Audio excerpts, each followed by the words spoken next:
Small intestinal bacterial overgrowth. Small intestinal bacterial overgrowth (SIBO) results from progressive dilatation of the small bowel as the body adaptation to resection. Normally the small bowel is sterile, but in SIBO, the loss of the ileocecal wall let bacteria in. Patients present with flatulence, bloating, diarrhea, and steatorrhea. Diagnosed with small bowel aspirate and quantitative cultures. Treat with antibiotics, reflux, semen first. Microscopic colitis. Microscopic colitis is caused by chronic, non-bloody watery diarrhea. Tissue appears normal at the time of colonoscopy, but pathology of a biopsy reveals inflammation. In other words, there's colitis, but you can only see the cause under a microscope. A clue to diagnosis is autoimmune disease and the patient history. Varieties of microscopic colitis include lymphocytic, collagenous, and mastocytic. All respond to steroids. Diverticular disorders. Diverticulosis. Diverticulosis, outpocketing things of the colon, is so common on a standard meat-filled diet as to be routinely expected in those aged greater than 65 years. It is rarely seen in vegetarians. Most patients are asymptomatic, but they may present with left lower quadrant pain, non-pain, constipation, bleeding, and possible infection. Diverticulitis. Diverticulosis can occur anywhere in the colon, but in elderly patients, the sigmoid region is the most involved, making it the most likely location for inflammation. The most accurate test is colonoscopy. Prime studies are acceptable but less accurate. Bran, psyllium, methylcellulose, and increased dietary fiber are used to decrease the rate of projection and complications. Diverticulitis. The most likely diagnosis question is easily answered when presented with an older patient with left lower quadrant pain and tenderness, fever, leukocytosis, and possible palpable mass. Now, diverticulitis has nausea, constipation, and bleeding may also be present, but they are too non-specific for diagnosis. CT scan is the best initial test. Now, colonoscopy and barium enema are dangerous in acute diverticulitis because of increased risk of perforation. Infection weakens the colonic wall.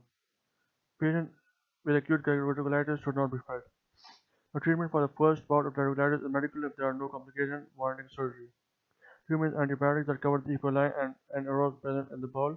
Possible complications include ciprofloxacin plus metronidazole or ceftriaxone plus metronidazole, beta-lactam, beta-lactamase combinations, amoxicillin/clavulanate, picaracillin/clavulanate, or piperacillin/tazobactam, ertapenem, carbapenems. Now, diverticulitis that is recurrent or non-responsive to medical treatment will require resection of the affected loop of bowel. Surgery is also the answer for cases that involve perforation, fistula formation, abscess, stricture, or obstruction. Younger patients should have the colon resected more often than older patients because of the greater total number of recurrent episodes that will occur. Diverticular disease does not disappear despite treating episodes of diverticulitis or the use of fiber in the diet. The most common complication of colon cancer screening. The far majority of colon cancer deaths are preventable with screening. These are following the most effective method of screening for colon cancer. A colonoscopy. Since 40% of colon cancer occurs proximal to the rectum and sigmoid colon, colonoscopy is far more sensitive than sigmoidoscopy in genetic lesions. FOBT has more false positive and false negative than a colonoscopy. Fecal occult blood testing. In addition, a positive fecal occult blood test must be followed up with colonoscopy. Ram study versus colonoscopy with CT and capsule endoscopy do not allow for biopsy. Visual colonoscopy is never the correct answer for anything. It is very expensive. Capsule endoscopy is used to detect sources of bleeding in the small bowel not reachable by endoscopy. The recommended frequency of screening is as follows. Routine testing beginning at age 50 to a colonoscopy every 10 years. A previous adenomatous polyp, screen with colonoscopy every 3 to 5 years. A previous history of colon cancer, seen with colonoscopy at 1 year after resection, then at 3 years, then every 5 years. A family history of colon cancer, single family member start screening at 10 years earlier than the age at which the family member developed cancer or at age 40, whichever is younger. Repeat the scope every 5 years if the family member was aged less than 60.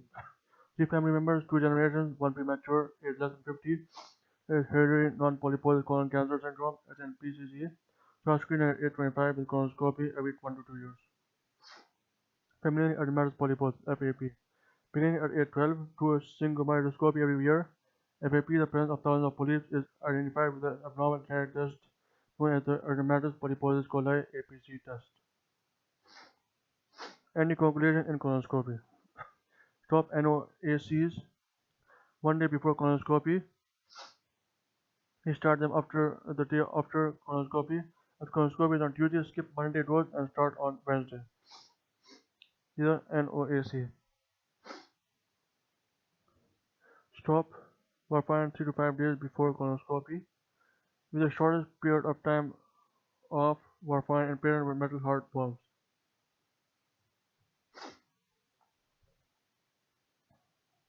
Other polyposis syndromes. Peutz-Jeghers syndrome. Peutz-Jeghers syndrome is characterized by multiple hematomatous polyps in association with melanocytic spots on lips and skin, increased frequency of breast cancer, increased gonadal and pancreatic cancer. The frequency of colonoscopy screening is increased to every 3 years starting at age 8. Screening at age 8 years, Peutz-Jeghers syndrome. Screening at 12 years, polyposis polyposis, juvenile polyposis. Gardner syndrome. Gardner syndrome is colon cancer associated with osteomas, rheumatoid tumor, and other soft tissue tumor. Put Gardner syndrome in the same place in your brain as FAP regarding cancers outside the colon.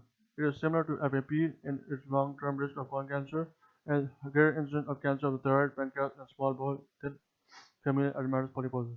Screen Gardner syndrome from the same starting age of 12 with hematoscopy. Turgott syndrome is a colon cancer associated with CNS malignancy. Juvenile polyposis. Juvenile polyposis is a colon cancer associated with multiple hematomatous polyps. Screen both upper and lower GI tract at the same interval as familial adenomatous polyposis. Pancreatic disorders. Acute pancreatitis. Acute pancreatitis and acute inflammation of the pancreas causes include alcoholism and cholelithiasis, most common, trauma, hypertriglyceridemia, hypercalcemia, infection, drug toxicity, and then or drug allergy. So drug toxicity, pentamidine, tretinoin, azathioprine, and estrogen, or drug allergy, sulfur drugs such as furosemide, hydrochlorothiazide. So ductal obstruction, endoscopic retrograde cholangiopancreatography, or cystic fibrosis, the scorpion sting. These all cause acute pancreatitis. Pancreatitis, a stone, a stricture, a tumor, or an obstruction. ERCP-induced pancreatitis is preventable with rectal and shades such as indomethacin. What is the most likely diagnosis? Suspect pancreatitis when the patient presents with acute pancreatic pain, tenderness, and nausea/vomiting. Pain intensity is subjective and does not correlate with the degree of organ damage. In severe cases, there is hypertension and fever. Tip: the pain of pancreatitis goes straight through the back like a spear. Jab into the abdomen. Cholecystitis pain goes around the side to the back.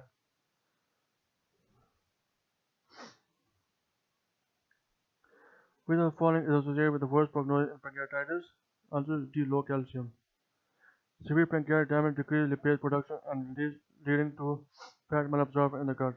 Calcium binding fat saponifies in the bowel, leading to calcium malabsorption. Although amylase and lipase are elevated in pancreatitis, there is no correlation between the height of these enzyme levels and disease severity. Diagnostic testing includes amylase and lipase are elevated, best initial test.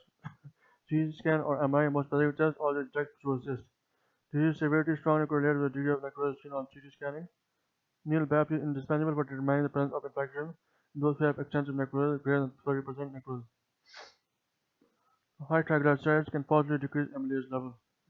MRCP, amylase and lipase, best initial test in pancreatitis. Then CT scan or MRI is the most specific test. Also detects cirrhosis. Then these rest or non-specific. MRCP determine etiology of the disease, examine stone, stricture, tumor. Pain X-ray shows center loop of bowel, air-filled piece of small bowel in the left upper quadrant. CBC, leukocytosis, drop in hematocrit over time in irradiation, elevated LDH and AST, hypoxia and hypercalcemia. Now, ultrasound is very poor accuracy, the overlying bowel blocks any precise imaging. Abdominal CT scan is always performed with intravenous and oral contrast to better define and outline abdominal structure. Treatment is as follows: nil per oral, IV adherent at very high volume, analgesia. Proton pump repairs decrease pancreatic stimulation from acid entering the duodenum. Now, FCT or MI shows greater than 30% necrosis, adding an antibiotic such as imipenem or meropenem may decrease mortality by limiting the development of infection. Affected necrotic pancreatitis. Severe necrosis is an indicator for needle biopsy to determine the presence of infection. The only way to confirm the infection is with biopsy. Infected necrotic pancreatitis should be resected with surgical department to prevent ARDS and death. Cirrhosis are drained with a needle if they are enlarging or painful. Now, MRCP is diagnostic while ERCP is for treatment to place stents, remove obstructing stones, and dilate structures.